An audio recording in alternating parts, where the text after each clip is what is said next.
యోహాను రాసిన మొదటి పత్రిక 4వ అధ్యాయము. పోయిన వారంలో మనము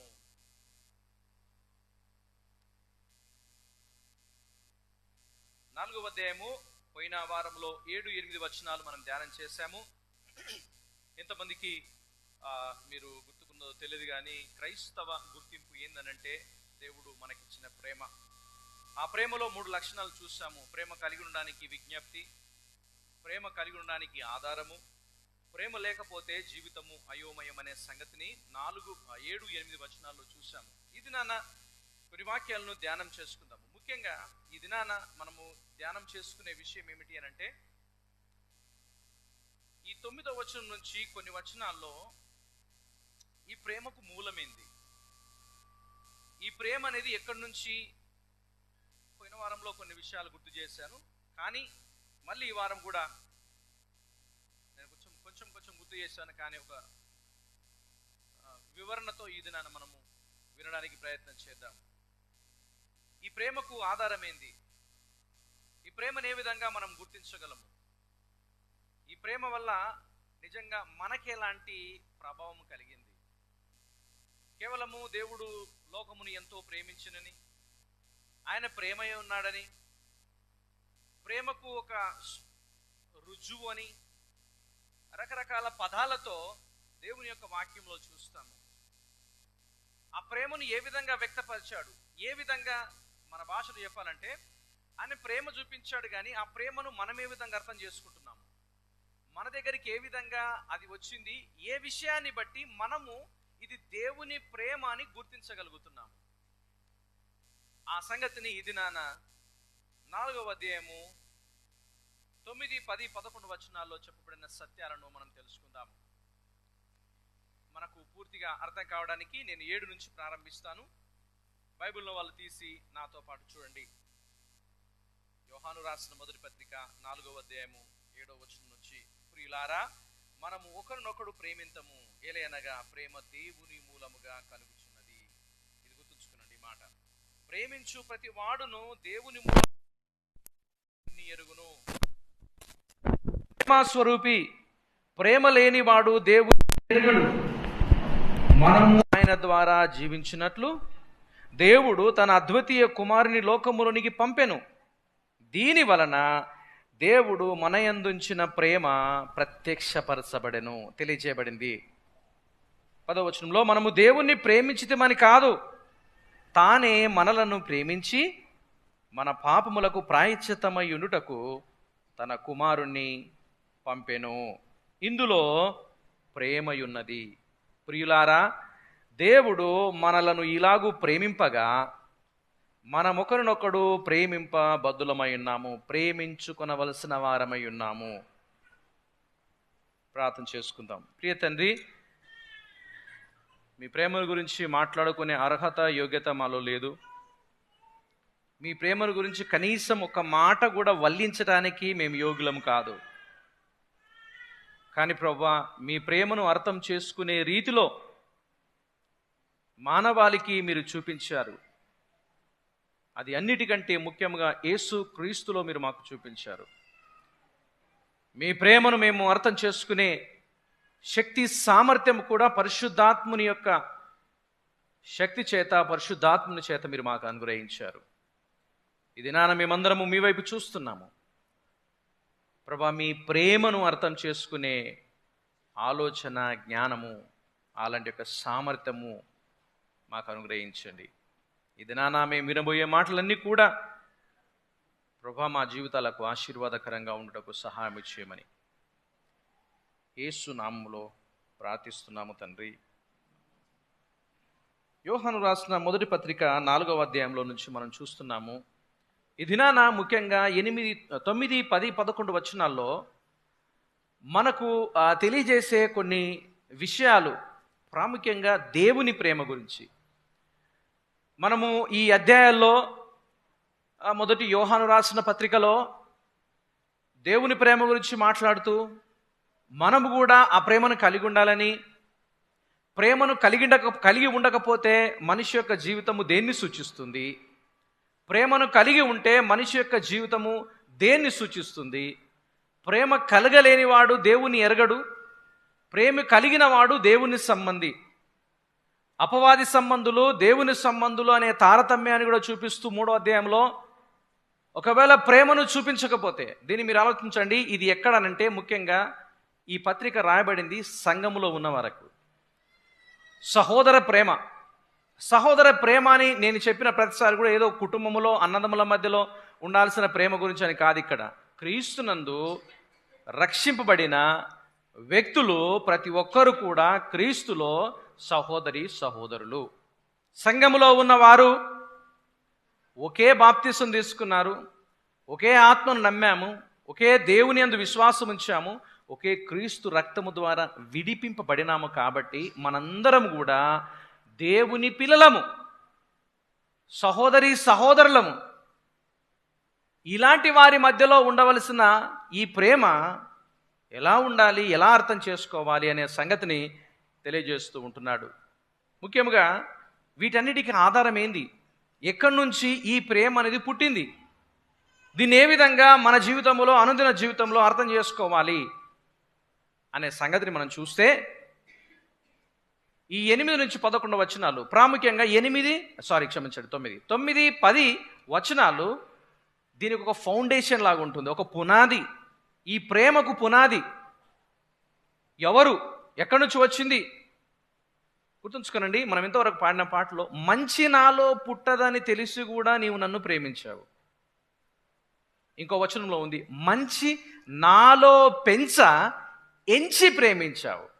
అంటే మంచితనం అనేది నాలో రావడానికి నువ్వు చూశావు, ఎన్నుకున్నావు, ఏర్పాటు చేసుకున్నావు, రక్షించుకున్నావు, ఎంచినావు. ఆ ప్రేమను కలిగి ఉండడానికి నువ్వు నన్ను ఎన్నుకున్నావు, ఆ ప్రేమనిచ్చావు అని. 9, 10 వచనాల్లో ఒక ఫౌండేషన్, ఒక పునాది కనిపిస్తుంది.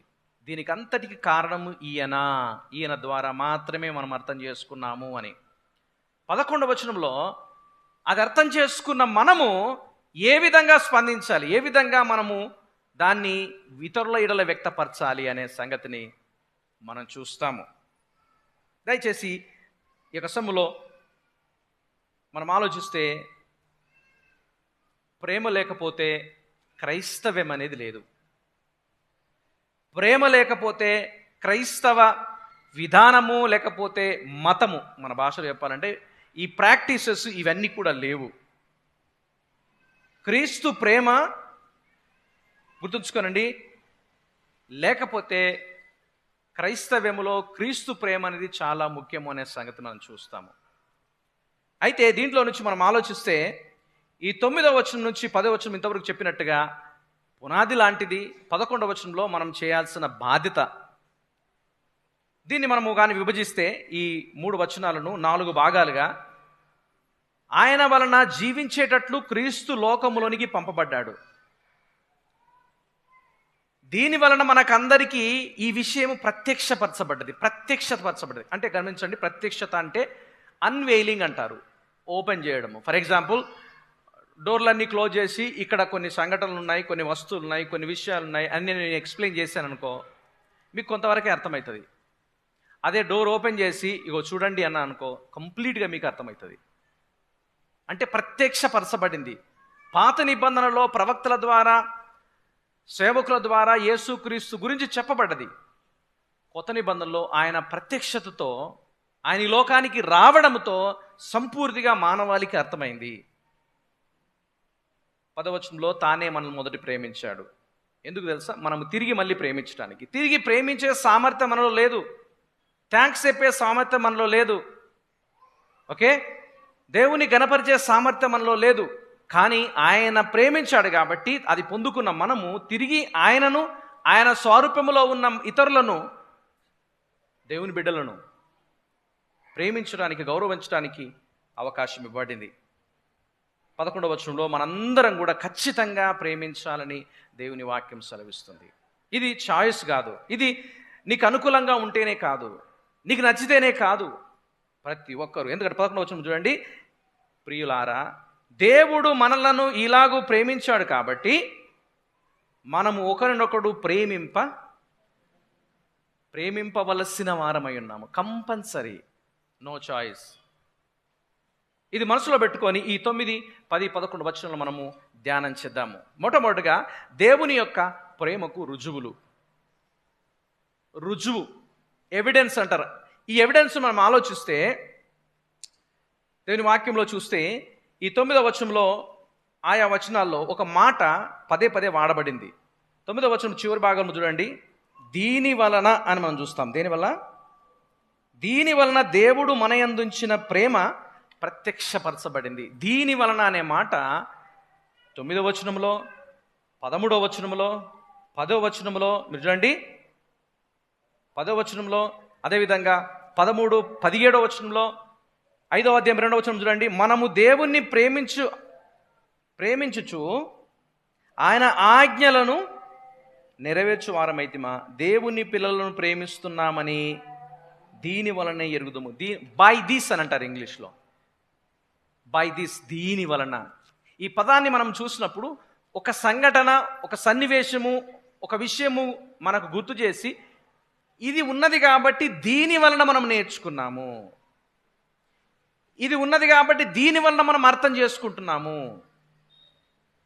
ఇలా జరిగింది కాబట్టి అది మన అర్థం చేసుకోవడానికి, మన జీవితంలో కలిగి ఉండడానికి ముఖ్యమైన కారణం ఇది. దీని వలన మనము తెలుసుకుంటున్నాము. ప్రియ దేవుని బిడ్డలారా, ఆలోచించండి. దేని వలన అంటే యేసు క్రీస్తు చేసిన కార్యము ద్వారా, దేవుడు ఈ లోకములో తన ప్రేమను యేసు క్రీస్తులో చూపించడం ద్వారా. ఇది మనసులో పెట్టుకోండి. దేవుడు యేసుక్రీస్తు చేసిన కార్యాన్ని మనము గ్రహించుట ద్వారా తెలుసుకుంటున్నాము, వినడము ద్వారా తెలుసుకుంటున్నాము, చదవడం ద్వారా తెలుసుకుంటున్నాము, సంఘ సహవాసానికి రావడం ద్వారా దీని వలన మనం తెలుసుకుంటున్నామని దేవుని వాక్యంలో చూస్తాము. 9వ అధ్యాయం 9వ వచనము, క్షమించండి, 4వ అధ్యాయం 9వ వచనంలో, మనము ఆయన ద్వారా జీవించున్నట్లు అని అంటే ఒకప్పుడు జీవం లేదా? ఒకప్పుడు ఈ చలనం లేదా? దేవుని వాక్యంలో చూస్తే యేసు క్రీస్తు అంటే రక్షణ, మారు మనసు అంటే, ఆత్మీయ జీవితము అంటే అవగాహన లేనప్పుడున్న స్థితి. అది ఎలాంటిది అంటే ఎఫెసీయులకు రాసిన పత్రిక 2వ అధ్యాయం 1వ వచనంలో, మనము మన అపరాధముల చేత, మన పాపముల చేత చనిపోయిన వారు. ఈ మధ్య మనసులో పెట్టుకోండి, మనము చనిపోయిన వారం. ఒకప్పుడు ఈ చలనం లేదు, ఈ స్థితి లేదు, ఈ ఉనికి లేదు, ఆత్మీయత అంటే అర్థం కాలేదు, యేసుక్రీస్తునందు రక్షణ అంటే అర్థం కాలేదు, ఆత్మీయ విషయాల పట్ల అవగాహన పెంచుకోవడం అంటే మనకు తెలియదు. మన పాపముల చేత, మన అపరాధముల చేత మనము చచ్చిపోయిన స్థితిలో ఉన్నాము, చలనం లేని స్థితిలో ఉన్నాము, అర్థం చేసుకోలేని స్థితిలో ఉన్నాము. అర్థం చేసుకోలేని స్థితిలో ఉన్న మనల్ని, చలనం లేని స్థితిలో ఉన్న మనల్ని ఆయన ఏం చేశాడు? యేసుక్రీస్తులో మనల్ని బ్రతికించాడు, జీవమునిచ్చాడు. ఆలోచించండి, జీవమునిచ్చాడు, చలనమిచ్చాడు. జీవము లేని వారు ఏం చేయలేరు, ఆలోచించలేరు, నడవలేరు, కూర్చోలేరు, మాట్లాడలేరు. ఎలాంటి యొక్క పరిస్థితి వారి జీవితంలో ఉండదు. జీవము లేని వారు ఏం చేయగలరు తెలుసా? 1-2 రోజులు అట్నే ఉంచితే కంపు కొట్టగలరు. నా మాటేనండి. ఏంది? కంపు కొడతారు అంతే, ఇంకేం లేదు. జీవం లేని వారు అంటే ఒకప్పుడున్న స్థితి లోకములో, ఇగో జీవం లేని స్థితి. ఆ స్థితి నుంచి దేవుడు మనల్ని రక్షించుకున్నాడు, కాపాడాడు. ఈ స్థితి వచ్చిన తర్వాత కొన్ని రకాల పనులు చేయడం ద్వారా మనం క్రైస్తవులను నిరూపించడం కాదు, ప్రార్థన చేయడము, వాక్యం చదవడము, బైబిల్ పట్టుకొని సంఘానికి రావడము, ఈ కార్యములు చేయడం ద్వారా మనము దేవుని బిడ్డలము అని గుర్తించడం కాదు. ఇంకో విషయం ఏం తెలుసా? కొన్ని పనులు చేస్తలేం కదా, కొన్ని లోకంలో చేసే వాళ్ళ పనులు చేస్తలేము కాబట్టి మనం దేవుని బిడ్డలము అని అనుకోవడం కాదు. ఇక్కడ కొన్ని అలవాట్లు చేయకూడని చేస్తలేము, చేయాల్సినవి కొన్ని. ఏంటివి? చర్చికి రావడము, సహవాసం చేయడము, కనిపించినప్పుడు మనందరికీ తెలిసిన ఒక పదము వందనాలను, ప్రైజ్ దళాలను చెప్పడం. ఈ విధంగా చేయడం ద్వారా మనం మురిసిపోవద్దు. వాటికంటే కూడా ఎక్కువ చేయాల్సిన పనులు ఉన్నాయని దేవుని యొక్క వాక్యంలో చూస్తాం. అదేంటంటే ఆయన మనల్ని జీవింపజేసినప్పుడు, క్రీస్తులో మనకు జీవం ఇచ్చినప్పుడు కేవలము ఈ చిన్న చిన్న ప్రాక్టీసెస్తో, చిన్న చిన్న పనులతో మనము సాటిస్ఫై కావద్దు. రెండో మాట ఏం తెలుసా? ఆయన మనల్ని బ్రతికించాడు. రెండవ మాట ఇందులో చూస్తే తన ఏకైక కుమారుని లోకంలోనికి పంపించాడు, పంపబడ్డాడు. గుర్తుంచుకోనండి, ఆయన నిర్ణయముతో, తండ్రి అయిన దేవుని నిర్ణయంతో యేసుక్రీస్తుని ఈ లోకంలోనికి పంపించాడు. గమనించండి, పంపడము అని అంటే కేవలము ఏదో ఒక పని చేయడానికి కాదు, పర్టికులర్ పర్పస్తో, ఒక ముఖ్యమైన ఉద్దేశముతో. ఆ ఉద్దేశం ఏమిటి అని అంటే మానవుల యొక్క రక్షణ, మానవులకు సత్యాన్ని బోధించాలి, మానవులను తండ్రి అనే దేవునితో సమాధానపరిచి పరలోక రాజ్యంలోనికి తీసుకోవాలి. ఆ ఉద్దేశముతో ఆయన ఈ లోకంలోనికి పంపించాడు. ఇందులో బాగా ఆలోచింపజాల్సిన విషయం ఏం తెలుసా? మీరు బైబిల్ చూడండి. తన అద్వితీయ కుమారునిగా పుట్టిన వాని యందు, అద్వితీయ కుమారుని లోకంలోనికి పంపించాడు. 10వ వచనంలో కూడా చూస్తాము, మన పాపములకు ప్రాయశ్చిత్తం కలుగుటకు తన కుమారుని పంపాడు. అద్వితీయ కుమారుడు అంటే ఏకైక కుమారుడు, ఒక్కటే కుమారుడు. గమనించండి, ఇంట్లో ఒకరికంటే ఎక్కువగా ఉంటే కుమారులు అంత పెద్ద ఇంట్రెస్ట్ ఉండకపోవచ్చు. కానీ ఒకే ఒక కుమారుడు ఉన్నాడు అనుకో, ఒకే ఒక కుమారుని మిలిటరీలోకి పంపిస్తారా? ముఖ్యంగా బార్డర్లో యుద్ధం చేయడానికి పంపిస్తారా?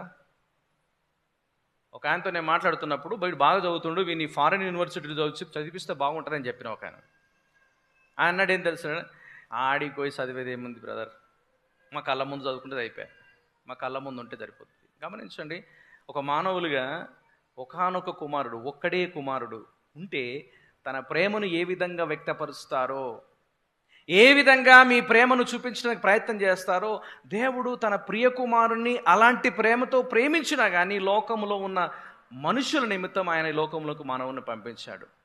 కొన్నిసార్లు ఈ ఒక్కగానొక కుమారుడు ఉన్నప్పుడు గమనించండి, వాళ్ళు పడిపోవడానికి, దేవుని నుంచి దూరం కావడానికి అవకాశాలు చాలా ఉంటాయి.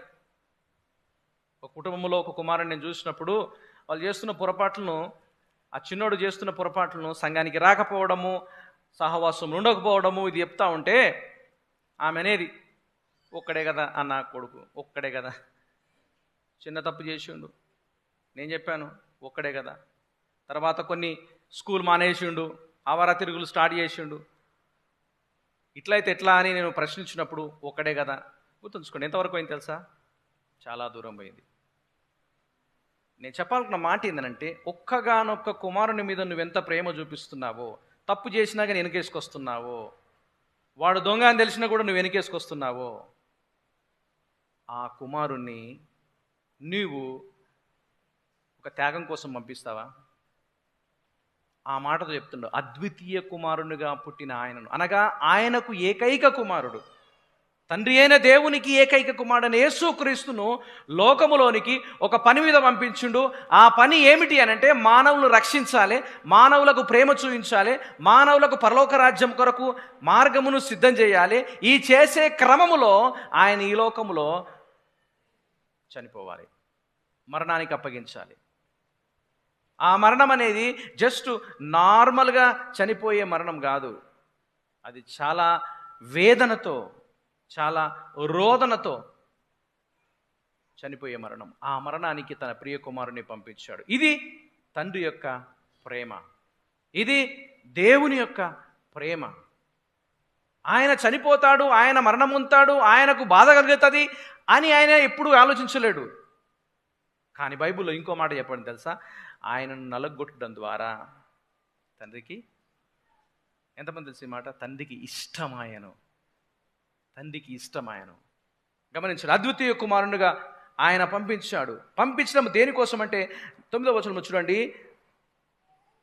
అద్వితీయ కుమారునిగా లోకములోనికి ఆయన పంపించాడు. దేవుడు మన యందుంచిన ప్రేమ ఏమైపోయిందంట?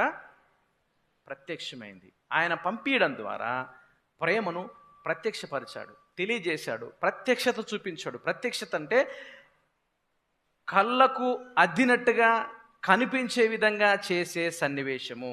దీన్ని మనం ఆలోచిస్తే పాత నిబంధనలో యేసుక్రీస్తు యొక్క గురించి, రక్షణ గురించి, ప్రాయశ్చిత్తం గురించి, గొప్ప గొప్ప కార్యాల గురించి చెప్పబడ్డాయి. కానీ యేసుక్రీస్తు ఈ లోకమునకు వచ్చిన తర్వాత అవన్నీ కూడా కళ్ళకు అద్దినట్టుగా ప్రత్యక్షంగా చూపించబడ్డాయి. యేసుక్రీస్తు మనం కానీ మనం దృష్టిలో పెట్టుకుని మాట్లాడితే ఆయన జననం ద్వారా ప్రత్యక్షపరచబడింది. అందరి కళ్ళు తెరుచుకున్నారు. ఆయన జీవితం ద్వారా చాలామందికి ప్రత్యక్షత కలిగింది, కళ్ళు తెరుచుకున్నారు. ఆయన బోధ, ఆయన వాక్యము, ఆయన విషయాలు గమనించండి. బైబిల్లో చూస్తే యేసుక్రీస్తు బోధ చేసినప్పుడు ఆయన చిన్న వయసులో ఉన్నప్పుడే శాస్త్రులు పరిసయ్యులతో గొప్ప గొప్ప అధిపతులతో వాదించడం పెట్టాడు, ప్రశ్నలను పెట్టాడు. ఆయన జీవితంలో దేవుని యొక్క వాక్యాన్ని బోధిస్తున్నప్పుడు మత్తయి సువార్త 5, 6, 7 అధ్యాయాల్లో సుదీర్ఘమైన ప్రసంగాలు చేశాడు. ధర్మశాస్త్రం ఈ విధంగా చెప్తుంది, కానీ నేను ఈ విధంగా చెప్తున్నాను. ధర్మశాస్త్రం ఈ విధంగా తెలియజేస్తుంది, దాని సత్యాన్ని ఈ విధంగా మీరు అర్థం చేసుకోవాలి అని ధర్మశాస్త్రాన్ని ఆయన క్షుణ్ణంగా వివరించగలిగిన సామర్థ్యం కలిగిన ప్రత్యక్షత ఆయన ఇచ్చాడు. దయచేసి వినండి. ధర్మశాస్త్రంలో ఏమున్నది? వ్యభిచారము చెయ్యొద్దు. కానీ నేను చెప్తున్నానండి, వ్యభిచారం అంటే ఆ రోజుల్లో ఫిజికల్గా శారీరకంగా చేస్తేనే కాదు, ఒక వ్యక్తిని తప్పు దృష్టితో నువ్వు చూస్తే నీ మనసులో నువ్వు వ్యభిచారం చేస్తావు. స్త్రీలైనా సరే, పురుషులైనా సరే. ఇది ఎవరికైనా కనిపిస్తుందా? డైరెక్ట్ హార్ట్ టు హార్ట్ మనసుతో మాట్లాడాడు. నరహత్య చేయొద్దు అని ధర్మశాస్త్రం చెప్తుంది. ఏదో కత్తి తీసుకోనో గుడ్డలు తీసుకోనో చంపేస్తేనే ధర్మశాస్త్రంలో చెప్పినట్టుగా హత్య. కానీ నేను చెప్పేది ఎంత తెలుసా? ఒక వ్యక్తిని చూసి నువ్వు వెరుతురా అన్నావనుకో, యూజ్లెస్ ఫెల్లో అన్నావనుకో, తలకాయ లేనోడా అన్నావనుకో, ఏమన్నట్టు? నువ్వు ధర్మశాస్త్రానికి, దేవుని ఉగ్రతకు పాత్రుడవు. నా మాట వినండి. విడాకులు ఇయ్యొద్దు అని ధర్మశాస్త్రం చెప్తుంది. కానీ ఒక సందర్భంలో ఏం చెప్తుందంటే, నీకు నచ్చలేదనుకో విడాకుల పత్రం రాసి పంపించవచ్చు. కానీ యేసుక్రీస్తు ఏమన్నా తెలుసా? విడాకులు ఇవ్వడం ద్వారా, విడాకుల పత్రం ఇవ్వడం ద్వారా నీవు ఇంకో వ్యక్తితో పాపంలో పడిపోతావు, నీ భార్యను ఇంకొక వ్యక్తితో పాపంలో పడడానికి నువ్వు కారణమవుతావు. నా మాట వినండి. యేసుక్రీస్తు ధర్మశాస్త్రాన్ని ప్రజలకు అర్థమయ్యే విధంగా తెలియజేశాడు. ప్రజలను ఆలోచింపజేసే విధంగా, ఏ విషయంలో మనుషులు అపరాధులు అనే సంగతిని క్షుణ్ణంగా తెలియజేశాడు. ఈ మాట అంతట్లో 7వ అధ్యాయం 29వ వచనంలో మత్తయి సువార్తలో దేవుని వాక్యంలో చూస్తే ఏమన్నా తెలుసా? ఆయన అధికారంతో బోధించాడు. శాస్త్రుల వలె పరిసయ్యుల వలె కాకుండా ఏం చేశాడు? అధికారముతో బోధించాడు. దయచేసి ఆలోచించండి. మనకు జీవమిచ్చినట్లుగా తన కుమారుని పంపించాడు. ఆయన ఈ లోకములోనికి ఏకైక కుమారుడుగా వచ్చాడు. ఆయన రావడం ద్వారా ఆయన ప్రేమ అనేది ప్రత్యక్షపరచబడింది, తెలియజేయబడింది. సత్యం అనేది మనుషులకు అర్థమయ్యే విధంగా యేసుక్రీస్తు తెలియజేయగలిగాడు. దయచేసి గమనించండి. అందుకని అంటున్నాడు, ఏం తెలుసా? అది దీని వలన మనము దేవుని ప్రేమను గుర్తెరుగుతుంటున్నాము. దేవుని ప్రేమకు రుజువులివి. దయచేసి గమనించండి. దీని యొక్క ప్రభావం కూడా ఉంది. ఆ ప్రభావం ఏంటంటే మొదటి వచనంలో ఉంది. ఏం తెలుసా? మొదటి మాటలో ఉంది, మనము ఆయన ద్వారా జీవించినట్టు. అంటే ఆయన మరణము చేత, ఆయన జీవము చేత మనకు జీవము కలుగుతుంది, మనకు ఆలోచన కలుగుతుంది. మనము మంచిగా ఆలోచించడానికి ఆ జీవములోనికి తీసుకుని వస్తాడు. ప్రియా దేవుని బిడ్డలారా, ఆలోచించండి. రక్షణ అనేది, మారు మనస్సు అనేది, దేవుని కుటుంబంలో సభ్యులుగా మార్చబడడం అనేది ప్రతి వ్యక్తికి దేవుడిస్తున్న అవకాశం. దీని ద్వారానే దేవుని ప్రేమను నువ్వు అర్థం చేసుకోగలవు. దేవుని యొక్క ప్రణాళికను యేసుక్రీస్తు ద్వారా ఏ విధంగా కనపరిచాడు అనే సంగతిని అర్థం చేసుకోగలవు. ఇది ఆయన ప్రేమకు రుజువుగా మనకు కనిపిస్తుంది. రెండవ భాగాన్ని మనం చూస్తే 10వ వచనంలో నిత్యత్వమై ఉన్న దేవుని ప్రేమ అనే టైటిల్ పెట్టాను. అంటే ఎటర్నాలిటీ అంటారు. అది తగ్గిపోయింది కాదు. ఎక్కడ ప్రారంభమైంది మనకు తెలియదు. ఎందుకంటే దేవునితో ప్రారంభమైంది. దేవునికి ప్రారంభం ఎక్కడుంది ఎవరికి తెలియదు. ఆయన అనంత కాలము నుంచి, నిత్యత్వము నుంచి నిత్యత్వము వరకు ఆయన ఉన్నవాడు కాబట్టి ఆయనతో ప్రారంభమైంది. ఆయన మాత్రమే దీనికి ఆధారము. ఆ ప్రేమను నువ్వు ఎంతగా స్మరణ చేసినా, ఎంతగా అర్థం చేసుకోవడానికి ప్రయత్నం చేసినా అది నీ యొక్క ఆలోచనకు ఈ లోకములో ఇక్కడున్నప్పుడు అది అందదు. అంత నిత్యత్వముతో కూడిన ఆయన ప్రేమ. దీన్ని ఏ విధంగా ప్రారంభిస్తున్నాడు అంటే 10వ వచనం చూడండి. మనము దేవుణ్ణి ప్రేమించితిమని కాదు, తానే మనలను ప్రేమించి, గమనించండి, మనం ప్రేమించామని కాదు, ఆయన మొదట మనల్ని ప్రేమించాడు. మనకందరికీ తెలిసిన చక్కటి వాక్య భాగ్యం ఏం తెలుసా? దేవుడు లోకాన్ని ఎంతో ప్రేమించాడంటే ఎంతో ప్రేమించాడు. అనంతమైన మాటలతో వివరించలేని విధంగా. ఆలోచించండి, మాటలతో మనము వివరించలేని విధంగా ఆయన మొదటగా మనల్ని ప్రేమించాడు. ఎందుకంటే ఆయనే దానికి ప్రారంభకర్త. ఆయన ప్రారంభకర్త కాబట్టి ఆయన ప్రేమను అర్థం చేసుకున్న మనము తిరిగి ప్రేమించడానికి ఆయనే మనకు శక్తి ఇస్తున్నాడు. ఈ శక్తి మనకు సొంతగా రాలే, మనకు సొంతగా నేర్చుకోలే, సొంతగా మనకు అలవాటు కాలేదు. అది ఆయన ద్వారా మాత్రమే. ఎందుకంటే ఆయన మనకిచ్చాడు కాబట్టి. తానే మనల్ని మొదటి ప్రేమించాడు. ఆ ప్రేమకు గుర్తుగా తన కుమారుని లోకంలోనికి పంపించాడు. ఆ పంపింపబడిన కుమారుడు ఏ విధంగా మనల్ని ప్రభావితం చేసినంటే 2వ మాటలో చూడండి, మన పాపములకు ప్రాయచిత్తమయుండుటకు. ఏంటది? ప్రాయచిత్తము. దీన్ని ప్రొపిషియేషన్, ఎక్స్పియేషన్ అంటారు. ఇంకో భాషలో సాటిస్ఫాక్షన్ అంటారు. ఇంకో మాటలో చెప్పాలంటే ఇది 2వ అధ్యాయం 2వ వచనంలో దీన్ని ఏ విధంగా వ్రాయబడిందంటే మీరు చూడండి, ఆయనే మన పాపములకు శాంతకరమై ఉన్నాడు, సమాధాన పరిచేవాడుగా ఉన్నాడు, ప్రాయచిత్తము చేసేవాడుగా ఉన్నాడు. దీన్ని మనము దయచేసి ఆలోచించాలి. ప్రాయచిత్తము దేనికోసం అంటే, ఒక వ్యక్తి తప్పు చేసినప్పుడు ఆ తప్పు నుండి తప్పు ద్వారా వచ్చే శిక్ష నుంచి తప్పించుకోవాలంటే పాత నిబంధనలో ప్రతి వ్యక్తి కూడా ఏదో ఒక రకమైన బలి అర్పించాలి. పాత నిబంధనలో లేవియాకాండము 16వ అధ్యాయంలో రకరకాల బలులు ఉన్నాయి. మీరు గమనించండి, పాత నిబంధనలో బలులు అన్నీ కూడా పాపానికి సంబంధించిన బలులు కాదు. కృతజ్ఞతార్పణలు ఉన్నాయి, పాప పరిహారార్థ బలి ఉంది. ఆలోచించండి, ఆఫరింగ్ అంటారు. కృతజ్ఞతార్పణ వచ్చినప్పుడు ఆ పాపం యొక్క కృతజ్ఞతగా బలి తీసుకుని వస్తారు, లేకపోతే అర్పణలు తీసుకుని వస్తారు. పాపాన్ని తీసివేయడానికి చేసే బలులు కూడా ఉంటాయి. ఇక్కడ ఒక సంగతి గమనించండి, ఇది బైబిల్లో చెప్పబడింది, ఇశ్రాయేలుకి ఇవ్వబడింది. ఆ ఇవ్వబడిన ఆజ్ఞ ఏమిటి అనంటే, ఇశ్రాయేలు అందరి పక్షాన, లేకపోతే మామూలుగా ఉన్న వ్యక్తులందరూ కూడా ఏదో ఒక తప్పు చేస్తే ఆ తప్పు నుంచి తప్పించుకోవాలి అనంటే అది కేవలము బలి అర్పించడం ద్వారా మాత్రమే. బలి అర్పించడానికి ఒక వ్యక్తి తీసుకుని వస్తాడు.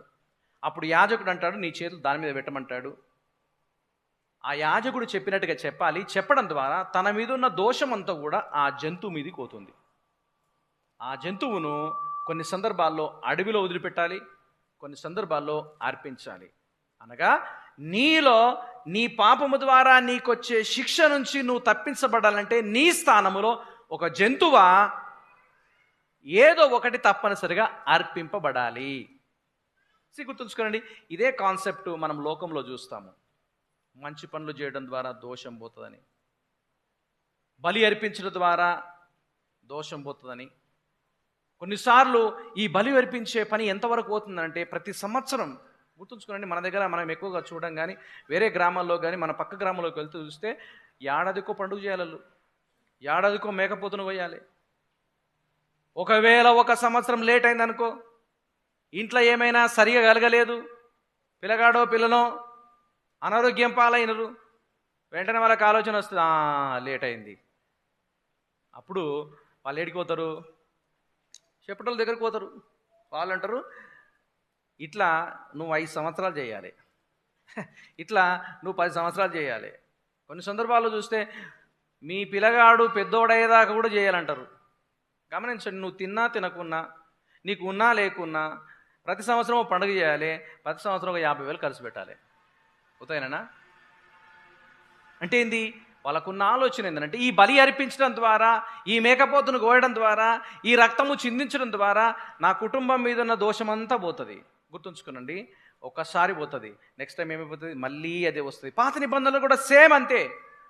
కానీ యేసుక్రీస్తు మరణం అనేది సర్వ మానవాళి యొక్క పాపములన్నీ కూడా ఒకే ఒక్కసారి కొట్టివేయబడ్డాయి.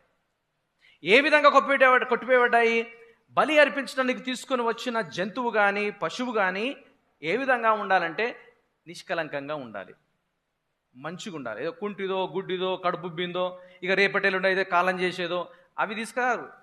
మంచిగా ఉన్నది తీసుకుని వస్తారు. అప్పుడే వారి యొక్క అర్పణ అనేది అంగీకరింపబడుతుంది. దీన్ని మనం గమనిస్తే యేసుక్రీస్తు మన కోసం ప్రాయశ్చిత్త బలిగా అర్పింపబడ్డాడు అంటే ఆయన అన్ని విషయాల్లో పర్ఫెక్ట్. ఆయన సంపూర్ణమైన మానవుడు, సంపూర్ణమైన దేవుడు. ఆయనలో పాపము లేదు, ఆయనలో పరిశుద్ధత ఉంది. ఆయన ఎక్కడ కూడా ఎవరు కూడా ఏలు పెట్టి చూపించే విధంగా తన జీవన విధానం లేదు. కొన్ని సందర్భాల్లో చెప్పాడు, నాలో పాపం ఉన్నదని మీలో ఎవరని నిరూపించగలరా? ఎవ్వరు ముందుకు రాలే. ఆలోచించండి. ధర్మశాస్త్రం అంతా నెరవేర్చిన వాడు, లోకములో పుట్టిన ఆదాము నుంచి ఇప్పటి వరకు ఉన్న ఏ ఒక్కరు కూడా ధర్మశాస్త్రాన్ని నెరవేర్చే గుణగణాలు శక్తి సామర్థ్యాలు ఎవరికి లేవు. యేసుక్రీస్తు ఒక్కడు మాత్రమే నెరవేర్చాడు. హల్లెలూయా. ఒక మాట చెప్పమంటారా? ధర్మశాస్త్రంలో ఎన్నో ఉన్నాయి. నిజం చెప్పాలంటే అందులో ఏ ఒక్కటి కూడా నెరవేర్చడానికి మనం సామర్థ్యత లేదు. నేను తప్ప నీకు దేవుడు ఒక్కడు ఉండొద్దు అని అంటే మనకు మస్తుగా ఉంటుంది. పొద్దుగా లేస్తే పొద్దుగా దాకా ఎలాంటి విగ్రహాన్ని చేసుకోవద్దంటే మన దగ్గరనే మన మనసులోనే చాలా విగ్రహాలు ఉంటాయి. విశ్రాంతి దినాన్ని పాటించమంటే అది ఒక్కటి మాత్రం పాటించాం మనం. నీ తల్లిదండ్రులను నీ దీర్ఘాయుష్మంతుడు ఉన్నట్టు నీ తల్లిదండ్రులను సన్మానించమనంటే యేసుక్రీస్తు చేశాడు కాబట్టి చెప్పాడు. దయచేసి ఆలోచించండి. ఈ ఆజ్ఞలన్నీ ఎవ్వరు కూడా చేయలేరు, చేయడానికి సామర్థ్యత లేదు. దేవుని వాక్యంలో చూస్తే ద్వితీయోపదేశ కాండంలో ఒకవేళ నువ్వు 9 ఆజ్ఞలు చేసి ఒక్క ఆజ్ఞ విషయంలో పడిపోయినావు అనుకో, మిగతా అన్నీ కూడా ఫెయిల్ అయినట్టే. అంటే ఏంది? ఏ మానవుడు కూడా చేయలేడు. యేసుక్రీస్తు ఒక్కడే సంపూర్ణంగా నెరవేర్చాడు, నిష్కలంకంగా ఉన్నాడు. ఆయన జీవితంలో పవిత్రత, మాటల్లో పవిత్రత, సమస్తంలో పవిత్రత. గమనించండి, ఆయన ప్రాయచిత్తము కావడం ద్వారా, ప్రాయచిత బలిగా అర్పించడం ద్వారా దీన్ని మనం ఏ విధంగా అర్థం చేసుకోవాలి? గమనించండి, మన పాపములు పోవాలంటే మన ప్లేస్లో ఒక ప్రాయచిత్త బలిగా అర్పింపబడాలి. ఆ అర్పింపబడే బలి నిష్కలంకంగా ఉండాలి. అప్పుడు మాత్రమే మన మీదికి వచ్చే ఉగ్రతను తీసివేయబడుతుంది. ప్రాయచిత్త బలి. గమనించండి, పాత నిబంధనలో ఒక వ్యక్తి బలి అర్పించడానికి వచ్చినప్పుడు ఏ విధంగా తన చేతులు పెట్టినప్పుడు తన పాపములన్నీ కూడా ఆ జంతువు మీదకి పోతాయో, యేసుక్రీస్తు దగ్గర గమనించండి, మన జీవితంలో గమనిస్తే మనము దేవుని ఉగ్రతకు పాత్రులమైన వారము. ఎఫెసు రాసిన పత్రిక 2వ అధ్యాయం 3వ వచనంలో చూస్తే మనం ఇంతకుముందు చెప్పుకున్న మాట, 2వ అధ్యాయం 3వ వచనంలో, వారితో కలిసి మనమందరము శరీరం యొక్కయు మనస్సు యొక్కయు కోరికలు నెరవేర్చుకొనుచు మన శరీరాశను అనుసరించి మునుపు ప్రవర్తించు కడమ వారి వలె స్వభావ సిద్ధముగా దైవోగ్రతకు పాత్రులమై ఉన్నాము. దైవ ఉగ్రతకు పాత్రులమైన మనల్ని గమనించండి. ఇటు నా వైపు చూడండి. దేవుడు అక్కడ ఉన్నాడు, మానవులమైన మనం ఇక్కడ ఉన్నాము. ఆయన మనల్ని చూసిన ప్రతిసారి కూడా మన మీద ఉగ్రత కుమ్మించడానికే ఆయన చూస్తున్నాడు. ఎందుకంటే మనలో ఏది కూడా మంచిది లేదు. ఆలోచనలో తప్పు, మాటల్లో తప్పు, జీవన విధానంలో తప్పు. దేవుని పరిశుద్ధత దగ్గర మనము తలెత్తుకొని నిలబడడానికి కావలసిన అర్హత మనకు లేదు.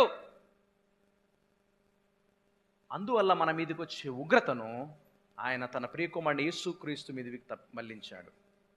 ఎందుకంటే ఆయన పర్ఫెక్ట్ మానవుడు కాబట్టి, పర్ఫెక్ట్ దేవుడు కాబట్టి, పర్ఫెక్ట్గా ఆయన బలికి కావలసిన లక్షణాలన్నీ ఆయనలో ఉన్నాయి కాబట్టి మన మీదికి వచ్చే ఉగ్రతను తండ్రి అయిన దేవుడు కుమారుడైన యేసుక్రీస్తు మీదికి ఆ ఉగ్రతను పంపించడమే ప్రాయశ్చిత్త బలి. చెప్పండి, ప్రాయశ్చిత్త బలి. మనం ఆయన ఎదురు నిలబడి, మనం ఆయన ఎదురు కూర్చుండి తండ్రి ప్రభు అని మన నోటితో చెప్పగలుగుతున్నాము అనంటే, పిలువగలుగుతున్నామంటే, ప్రార్థన చేయగలుగుతున్నామనంటే ఆ అర్హత ఎవరి ద్వారా వచ్చింది, ఆ అవకాశం ఎవరి ద్వారా వచ్చిందనంటే యేసుక్రీస్తు చేసిన ప్రాయశ్చిత్త బలి ద్వారా, యేసుక్రీస్తు జరిగించిన గొప్ప పని ద్వారా. దేవుని ఉగ్రతకు పాత్రలమైన మనల్ని ఆయన ఒక్కడు మాత్రమే, గమనించండి, ఒక్కడు మాత్రమే చేయగలడు ద్వారా ఈ సంగతిని తెలియజేస్తూ ఉంటున్నాడు. గమనించండి ప్రియమైన దేవుని బిడ్డలారా, 2వ కొరింథీయులకు రాసిన పత్రిక 5వ అధ్యాయం 21వ వచనంలో పాపము లేని ఆయన మన నిమిత్తము పాపముగా మార్చబడ్డాడు. పాపముగా మార్చబడ్డాడు. అంత మాత్రమే కాదు, మొదటి పేతురు రాసిన పత్రిక 2వ అధ్యాయం 24వ వచనంలో ఒక మాట ఉంది.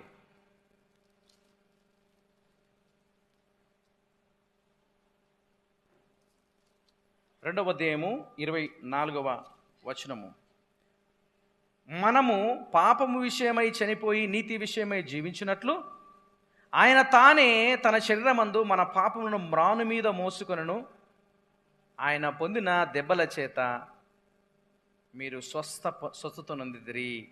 గమనించండి, మీరు గొర్రెల వలె దారి తప్పిపోతురి కానీ ఇప్పుడు మీ ఆత్మల కాపరి అయిన అధ్యక్షుడైన ఆయన వైపునకు మళ్ళీ ఉన్నారు. దయచేసి ఈ సంగతి గమనించండి. ఆయన మన నిమిత్తము పాపముగా మార్చబడ్డాడు. మన పక్షాన ఆయన విజ్ఞాపన చేస్తున్నాడు. 2వ కొరింథీ రాసిన పత్రిక 5వ అధ్యాయం 21వ వచనం ఇంతకుముందు చెప్పినట్టుగా ఆ మాటను కూడా దయచేసి మీరు చూడండి. దానిలో ఉన్న కొన్ని విషయాలను నేను మీతో చెప్పాలనుకుంటున్నాను. 2వ అధ్యాయము 5వ వచనము, 5వ అధ్యాయం 2వ కొరింథీ 5వ అధ్యాయము 21వ వచనము. ఎందుకనగా మనం ఆయన యందు నీతి దేవుని నీతి అగునట్లు పాపమెరుగని ఆయన మన కోసము పాపముగా చేయబడ్డాడు. దీన్ని మనం ఒక పేజ్ మీరు వెనకరండి. దేవుడు మనకిచ్చిన గొప్ప విషయం ఏంటంటే, పౌలు భక్తుడు ఈ 5వ అధ్యాయంలో చెప్తున్నాడు. 11వ వచనంలో దేవుని యొక్క ప్రేమ చేత ప్రేరేపించబడుతున్నాము. 5వ అధ్యాయం 14వ వచనంలో మేము బలము పుంజుకుంటున్నాము. 5వ అధ్యాయం 17వ వచనంలో క్రీస్తులో మాకు నూతన జన్మ వచ్చింది. అదే 5వ అధ్యాయం 21వ వచనంలో ఆయన నీతి దేవుని నీతి అగునట్లుగా ఆయన మన కొరకు చనిపోయాడు అనే సంగతిని 4 విషయాలు ఇక్కడ చెప్తున్నట్టుగా దేవుని యొక్క వాక్యంలో చూస్తాము. నా మాట వినండి. ఆయన ప్రాయశ్చిత్త బలిగా అర్పించబడ్డాడు. ఓకే, ఆయన అనంతమైన ప్రేమను చూపించాడు, క్రీస్తులో చూపించాడు. అది ఈ లోకములో ఉన్న ప్రతి మానవుడు అర్థం చేసుకోవాలి. ఇక్కడ చెప్తున్న సంగతి ఏం తెలుసా? మన కొరకు పాపంగా చేయబడ్డాడు, మన కొరకు ప్రాయశ్చిత్త బలిగా అర్పింపబడ్డాడు. మానవుల నిమిత్తము ఆయన ప్రాయశ్చిత్తం చేయబడ్డాడు. మన మీదకి వచ్చే ఉగ్రతను తీసివేయబడింది. ఎప్పుడైతే అది మన జీవితంలో సార్థకం కావాలి, ఎఫెక్ట్ కావాలి అనుకుంటామో, ఎప్పుడైతే నువ్వు యేసుప్రభువుని నమ్ముకుంటావో, యేసుప్రభు నందు విశ్వాసం ఉంచుతావో, నీ పాపంలో ఒప్పుకుంటావో, ఆయన ఎదురు నీ జీవితాన్ని నువ్వు సమర్పించుకుంటావో, ఆ యొక్క త్యాగం అనేది నీ జీవితంలో కార్యరూపం దాలుస్తుంది. ఎఫెక్ట్ అనేది జరుగుతుంది, జీవం అనేది కలుగుతుంది. ఈ సంగతిని దేవుని యొక్క వాక్యంలో చూస్తాము. దేవుని ప్రేమ రుజువు ఆయన లోకానికి పంపించడం తన కుమారుణ్ణి. దేవుని ప్రేమకున్న నిత్యత్వం అనేది గమనించండి, ప్రాయశ్చిత్తము ద్వారా జరిగించటము. నంబర్ 3, 3వ వచనం 11వ వచనం చూడండి. ప్రియులారా, దేవుడు మనలను ఇలాగూ ప్రేమించున్నాడు, ప్రేమింపగా, గట్టిగా చదవండి, మనం ఒకరినొకడు ప్రేమించుకోవాలి. కేవలము ఆయన రుజువే కాదు, కేవలము ఆయన ప్రేమ యొక్క నిత్యత్వమే కాదు. ఇంకో విషయం ఏంటంటే, ఇలా పాటించటానికి నేర్పించేది దేవుని ప్రేమ. ఇలా పాటించటానికి నేర్పించేది దేవుని యొక్క ప్రేమ. దయచేసి అలా గమనించండి. నేను ఇంతకుముందు చెప్పినట్టుగా 11వ వచనం అనేది అన్వయింపు. ఇది కేవలము నీకు ఇష్టమైతే, నీకు కష్టమైతే మాత్రమే కాదు. నేను పోయిన వారంలో గుర్తు చేసినట్టుగా దేవుని ప్రేమ అనేది మనల్ని ప్రభావితం చేస్తుంది. ఆ ప్రభావితం చేస్తున్న ప్రేమ ద్వారా మనం ఒకరినొకరు ప్రేమించుకోవాలి, ఒకరినొకరు గౌరవించుకోవాలి, ఒకరి పట్ల ఒకరు నిజంగా ప్రేమను కనపరిచేవారుగా ఉండాలి. ఇది కేవలం కుటుంబంలో కాదు అని చెప్పేది, సంఘములో, ఈ సంఘం అనే కుటుంబంలో దేవుని యందు విశ్వాసం ఉంచిన వారికి, రక్షణ మారు మనసు పొందుకున్నవారు, ఆత్మీయతలో ఎదుగుతున్నవారు, ఈ విధంగా సహవాసములు ఎదుగుతున్నవారు, వీరందరం కూడా దేవుని ప్రేమను గుర్తించి మనము ఒకరినొకరు ప్రేమింపబద్ధులమైనాము. ప్రేమించడానికి మనకు దేవుని ప్రేమ మనల్ని ప్రభావితం చేస్తుంది, పురికొల్పుతుంది. ఈ ప్రేమ ఏ విధంగా ఉండాలంటే, పోయిన వారం నేను గుర్తు చేశాను, అదే విధంగా ఉండాలంటే సాక్రిఫిషియల్గా ఉండాలి, త్యాగపూరితంగా ఉండాలి, అన్కండిషనల్గా ఉండాలి. ఆశించి ప్రేమించకూడదు, ఇంటెన్షనల్గా ఉండాలి. మనమే ముందు స్టెప్ వేయాలి, యాక్టివ్గా ఉండాలి. ఎవరు వాళ్ళు స్పందించినా స్పందించకపోయినా నీవు సహోదరుల ఎడల, సహోదరుల ఎడల, ఒకరి ఎడల ఒకరు ప్రేమ కలిగి ఉండాలని దేవుని యొక్క వాక్యం ద్వారా తెలియజేస్తూ ఉంటున్నాడు. ప్రియా దేవుని బిడ్డలారా, మీరు గమనించండి. దీన్ని మళ్ళీ మనం అర్థం చేసుకుంటే 7వ వచనంలో మనం ఒకడినొకడు ప్రేమించుకుందాము. దాన్ని నేను పోయిన వారంలో వ్యాకరణంతో నేను గుర్తు చేశాను. ఏమనంటే ఇది కేవలము మీరు ప్రేమించండి, మీరు గౌరవించండి, మీరు చేయండి అని కాదు. ఈ యోహాన్ ఏ విధంగా చెప్తుంటే సబ్జెక్టివ్ మూడ్లో చెప్తున్నాడు. దాన్ని ఏమంటే దగ్గరికి వెళ్ళి భుజం మీద చేసి, బ్రదర్స్ సిస్టర్స్ మనందరము ఒకరినొకరు గౌరవించుకుందాము, ఒకరినొకరు ప్రేమిద్దాము, ఒకరి పట్ల ఒకరము ఈ యొక్క ప్రేమను కలిగి ఉందామని తనను కూడా కలుపుకొని చెప్తూ ఉంటున్నాడు. గమనించండి, యోహాను శిష్యుడైన యేసుక్రీస్తు శిష్యుడైన యోహాను గమనించండి, ఆయన చాలా పెద్ద వయసులో ఉన్నప్పుడు, చనిపోతున్న వయసులో ఉన్నప్పుడు చర్చ్ ఫాదర్ అయిన ఒక ఆయన జెరోమ్ అనే వ్యక్తి, ఆయన 342 సంవత్సరంలో పుట్టాడు. సుమారు 73 నుంచి 75 సంవత్సరాలు బతికాడు. ఆయన తన గ్రంథంలో ఒకసారి రాస్తూ ఉంటాడు. ఆ గ్రంథం నేను చదవలేను, కానీ చదివిన వారు లేకపోతే దాని నుంచి కోట్ చేయబడిన వాళ్ళు చెప్పారు, చదివాను నేను అది. ఆయన చెప్పాడు ఏంటంటే, ఆయన యేసుక్రీస్తు శిష్యుడైన యోహాను ఏ విధంగా ఈ విషయాన్ని తన శిష్యులకు తెలియజేసిన సంగతి జెరోమ్ అనే చర్చ్ ఫాదరు, సంఘ నాయకుడు తెలియజేసిన సంగతి ఏంటంటే, యోహాను చాలా వృద్ధ వయసులో ఉన్నాడంట, లేవలేని పరిస్థితిలో ఉన్నాడు.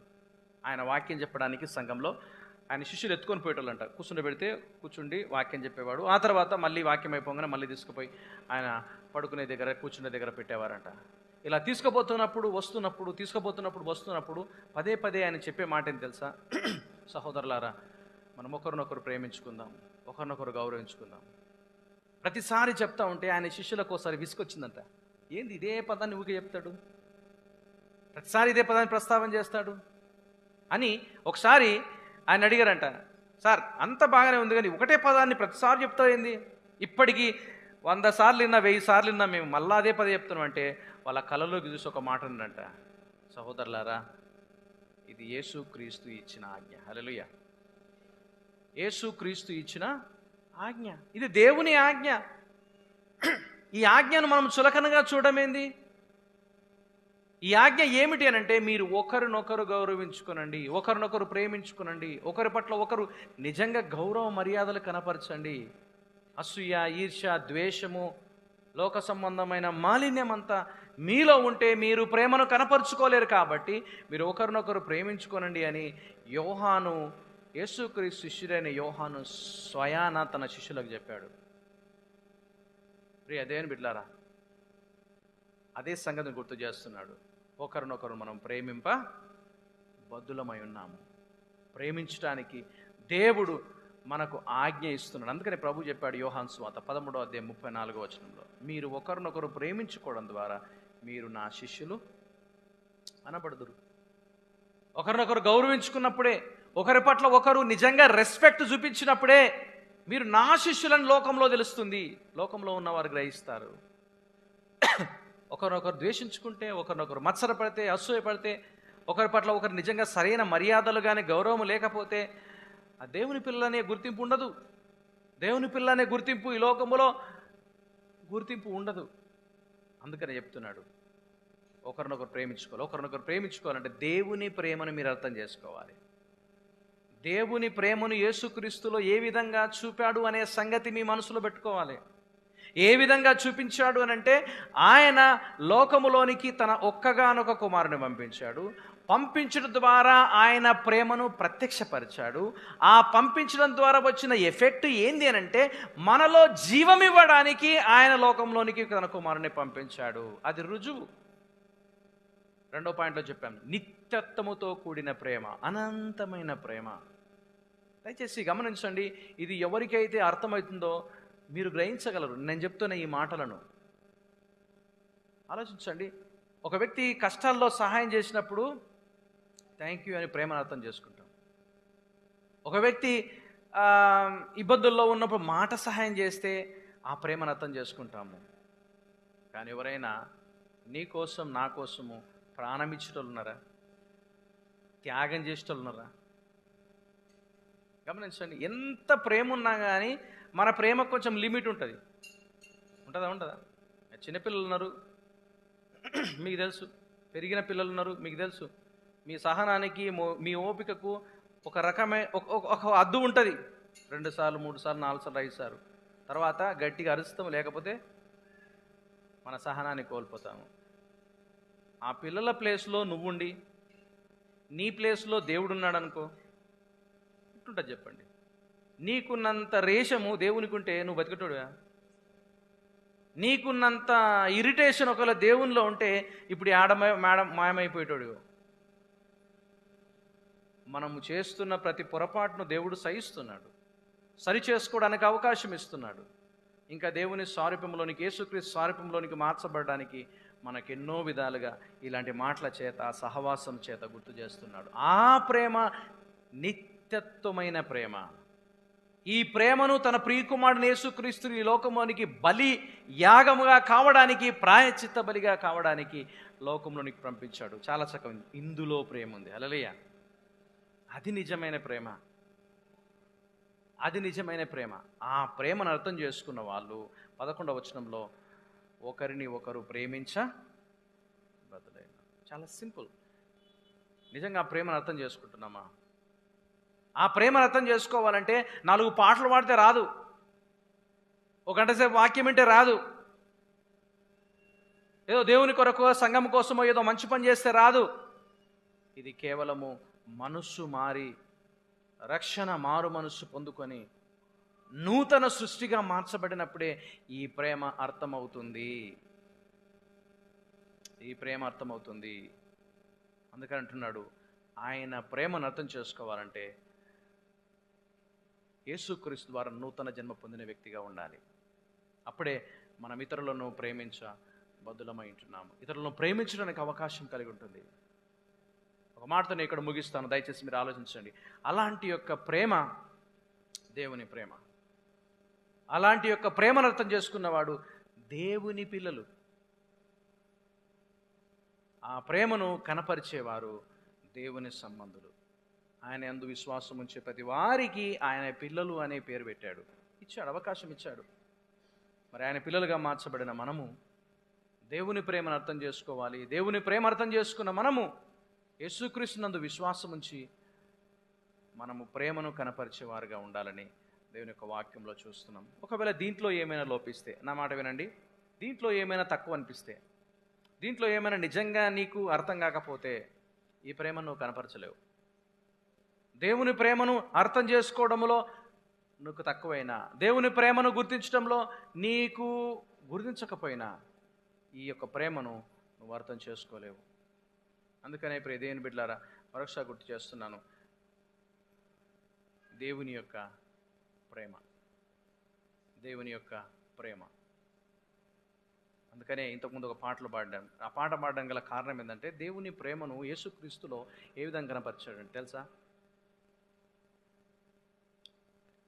నన్ను ప్రేమించుటకు నీకున్న కష్టములన్నీ ముందే తెలుసు, అయినా కానీ నన్ను ప్రేమించడానికి గల కారణము నాకు అర్థమైతలే.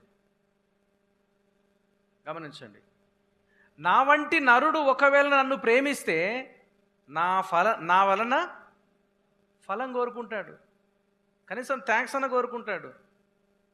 ఒకవేళ చెప్పకపోతే నీ అంత బేయిమాన వల్లేరంటారు. అంతేనా కదా? నా వంటి నరుడు ఒకడు నన్ను ప్రేమిస్తే నా వలన ఫలం కోరుకుంటాడు. అసలు నా వంటి పాపికి నీ వంటి పుణ్యునితో అసలు సంబంధం ఏంది? మీరు ఇప్పుడు ఆలోచించారా? దేవుని ఉగ్రతకు పాత్రలమైన మనము మన పాపముల చేత, మన దోషముల చేత మరణించి చనిపోయి చలనము లేని వారిమైన మనల్ని క్రీస్తులో మనల్ని బ్రతికించి ఆయన ప్రేమను చూడడానికి, గమనించండి, ఆయన ప్రేమను చూడడానికి మన నుంచి ఎక్స్పెక్ట్ చేస్తాం. చాలా సందర్భాల్లో మీరు గమనించండి, తల్లిదండ్రులుగా మనము పిల్లలు థ్యాంక్స్ చెప్పినప్పుడు కావచ్చు, పిల్లలు మన యొక్క ప్రేమను గుర్తించినప్పుడు కావచ్చు, తల్లిదండ్రులకు చాలా సంతోషం ఉంటుంది. అంతేనే కదా? చాలా సంతోషం ఉంటుంది, చాలా ఆనందిస్తాం. ఇక దాన్ని నువ్వేం మాటలతో వివరించలేవు. మరి దేవుడు అట్నే ఆలోచిస్తుంది కదా, దేవుడు అట్నే ఆలోచిస్తున్నాడు, దేవుడు ఆ విధంగా ఆశిస్తున్నాడు కదా. ఆయన ప్రేమను గుర్తించడానికి, ఒకరినొకరు ప్రేమించుకోవడానికి మనము బద్ధులమైనాం. మనము తప్పనిసరిగా చేయవలసిన వారమే ఉంటున్నాం.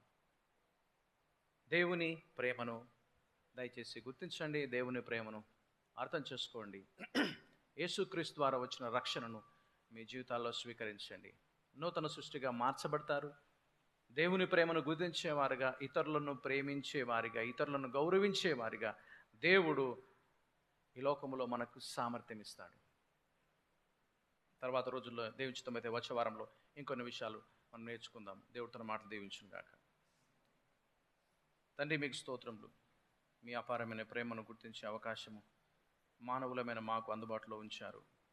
ఈ దినం వరకు ఎన్నో సందర్భాల్లో గుర్తించలేకపోయాము. నాయనా, మా సామర్థ్యం సరిపోదనే సంగతి మాకు తెలుసు. మీరు ఇస్తేనే కానీ అది మేము గుర్తించగలుగుతాము, కృతజ్ఞతలు చెల్లించగలుగుతాము, ఇతరులను కూడా మేము ప్రేమించగలుగుతాము. ప్రభువా, మీ సహాయమును నీ బిడ్డలమైన మా మీద నిండుగా అనుగ్రహించండి. ఈ సమయంలో ఇక్కడున్న వారిలో ఎవరైనా ఇంకా ఇలాంటి ఆలోచనలు, మనస్ఫూర్తిగా మీ ప్రేమను అర్థం చేసుకునే వ్యక్తులుగా లేకపోతే వారి హృదయాల్లో మీరు కార్యములు చేయమని ప్రార్థిస్తుంటున్నాం. మరొకసారి ప్రభా, మీ నామాన్ని గణపరుస్తూ, దేవా, నీకు యోగ్యులైన బిడ్డలుగా లోకంలో బ్రతికే అవకాశాన్ని మీరు మాకు అనుగ్రహించమని యేసు పరిశుద్ధమైన నామములో ప్రార్థిస్తున్నాము తండ్రి.